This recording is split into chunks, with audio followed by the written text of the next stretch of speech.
Being Victoria Hamilton's daughter was never easy. Every move I made, every breath I took was scrutinized, measured against impossible standards. My father, the formidable CEO of Hamilton Industries, had mapped out my entire life before I could even walk. "Charlotte, darling," he'd say, adjusting the cuffs of his pristine Armani suit, "a Hamilton never settles for second best." Our Beverly Hills mansion was a monument to that philosophy, 28 rooms of opulent perfection, each corner whispering wealth and power. To the world, it was a dream. To me, it was a gilded cage. By 25, I had followed my father's script flawlessly: Harvard Business School graduate, rising executive at Hamilton Industries, and engaged to Bradley Winchester too, heir to Winchester Technologies. He was my father's ideal match for me. There was just one problem. I was in love with someone else. James Mitchell entered my life on a rainy Tuesday morning, when my Ferrari sputtered to a stop on the side of the road. He arrived in a dented tow truck, his smile easy, his brown eyes steady. "Looks like your timing belt's shot," he said, wiping his hands on his worn jeans. "I can fix it, but it'll take a few hours." Something about his quiet confidence made me hesitate before calling an Uber. Instead, I followed him to his small garage, where the scent of oil and metal clung to the air. Over terrible vending machine coffee, I learned he wasn't just any mechanic. He had put himself through engineering school, graduating at the top of his class. Corporate jobs had been an option, but he preferred the satisfaction of working with his hands, of solving problems that weren't confined to boardrooms and spreadsheets. "Life's too short to live it on paper," he told me, his eyes twinkling. That single sentence cracked something inside me. One coffee led to another, then dinner, then stolen moments in between the life I was expected to live and the one I craved. For 6 months, I was two people: Charlotte Hamilton, society's darling by day, and just Charlotte, laughing in the moonlight with James, by night. But secrets can't stay hidden forever. The breaking point came at a charity gala in our mansion. Bradley droned on about mergers, my mother paraded me around like a prize stallion, and I could barely breathe. "Charlotte will be overseeing East Coast operations after the wedding," she announced to a circle of pro-clad socialites. "The Winchesters and Hamiltons, just imagine the possibilities." I needed air. My hand shook as I slipped into the garden, my fingers already dialing James. "I can't do this anymore," I whispered, tears burning hot trails down my face. "I can't marry Bradley. I can't be who they want me to be." James was quiet for a long moment, then, softly, "Then don't be who you are, Charlotte. That's the person I fell in love with." That night, something inside me snapped into place. The next morning, I faced my father in his mahogany-lined study, my heart pounding. "Daddy, I need to talk to you." My voice wavered but held firm. "I can't marry Bradley. I'm in love with someone else." His face darkened. "A mechanic?" he thundered, his fist slamming onto the desk. "My daughter, a Hamilton, throwing her life away for a grease monkey? He's an engineer, and he's brilliant. If you'd just meet him." "Enough." His voice could have shattered glass. "You will marry Bradley, or you can forget about your inheritance, your position, everything. Do you understand?" My pulse roared in my ears. Crystal clear. "Daddy, goodbye." Walking out of that study was the hardest thing I had ever done. The fallout was immediate. My mother's tears, my father's fury, the whispers of the household staff, it all followed me as I packed a single bag. James was waiting outside his modest apartment, worry etched across his face. When I told him what had happened, he shook his head. "Charlotte, that's your entire life, your family, your inheritance. I can't let you give it all up for me." I silenced him with a kiss. "I'm not giving up my life, James, I'm finally starting it." The months that followed were a crash course in reality. Gone were the designer clothes, the chauffeured cars, the limitless credit cards. I moved into James's tiny apartment, took an entry-level job at a small consulting firm, and learned the value of a paycheck. It was hard. But for the first time, I was free.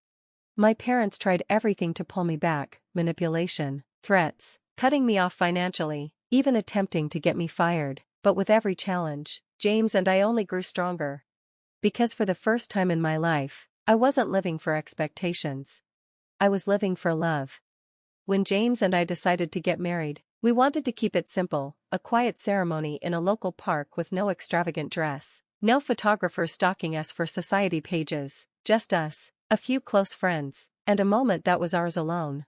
But then came the text from my mother the morning of the wedding. Your father and I will be attending. One last chance to fix this mistake. My heart pounded in my chest as I showed James the message. He took my hand gently, his voice steady. It's your decision, love, whatever you want. I hesitated. Part of me wanted them there. They were still my parents, no matter what. So, when I walked down that makeshift aisle in my simple white dress, one from a department store, nothing designer, my gaze locked on James. Standing at the end of the path, my father stood at the back, his expression twisted with disgust, while my mother dabbed at her eyes with a monogrammed handkerchief. Neither of them moved to join the ceremony. Later, during the reception, a casual barbecue in the park, they made their final push. Charlotte, darling, my mother's voice was syrupy with desperation. It's not too late. Bradley would still take you back. Think of what you're giving up. My father, ever blunt, didn't sugarcoat it. This is your last chance, young lady. If you choose to stay with him, you'll never see a dime of your inheritance. Is that really what you want? To live in poverty? I turned my eyes to James, who was chatting with our friends, completely at ease in his rented suit, a far cry from the luxury I'd once known. Then I looked at my parents, stuck in their world of wealth, expectations, and control. What I want, I said, my voice cutting through the tension, is to be happy. James makes me happy. If you can't understand that, then maybe we don't need your money, or you, anymore. My father's face flushed that unmistakable shade of purple, his eyes burning with fury.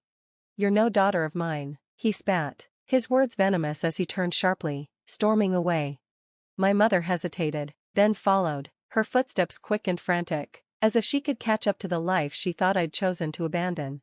James appeared beside me, his arm instinctively wrapping around my waist. You okay? I leaned into him, watching my past walk away, and shook my head, a smile pulling at my lips. Never better. That was 6 months ago. Life with James was simple, real. We worked hard, loved harder. James continued at his garage, squeezing in night classes for his master's degree. I threw myself into my consulting work, slowly building my own client base. We were happy, truly happy, even if it meant counting pennies, clipping coupons, and making sacrifices. But there was something James hadn't told me, something that would shake my world once again. It all changed on a seemingly normal Friday evening. I came home early, eager to surprise him with takeout from our favorite Thai place, but the apartment was empty, save for a hastily scribbled note on the counter. Working late at the garage. Love you.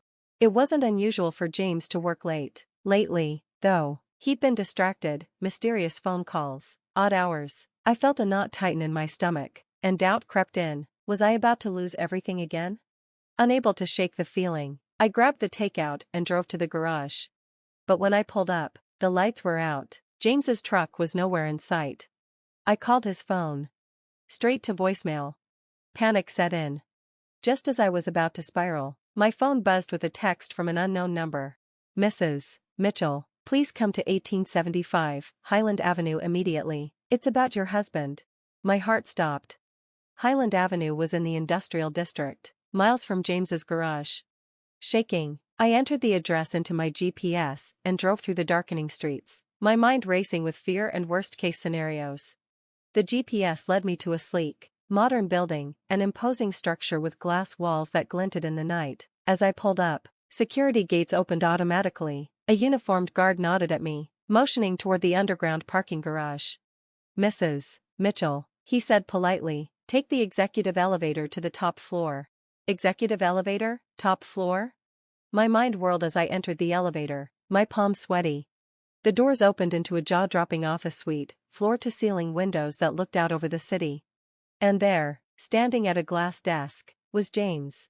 But not the James the first knew. Gone were the worn jeans, the oil-stained t-shirt. He wore an impeccably tailored suit, one that probably cost more than our rent for the entire year. When he turned to face me, his warm smile faltered, replaced by nervous tension. Charlie, he said softly, his voice almost apologetic, I think it's time I told you everything. Before he could say more, the door burst open. And there they were, my parents and Bradley Winchester too, like a scene pulled from my worst nightmare. What is the meaning of this? My father's voice boomed, his face already flushing with anger. Security said Charlotte was headed up here. What are you doing in the CEO's office? You, mechanic.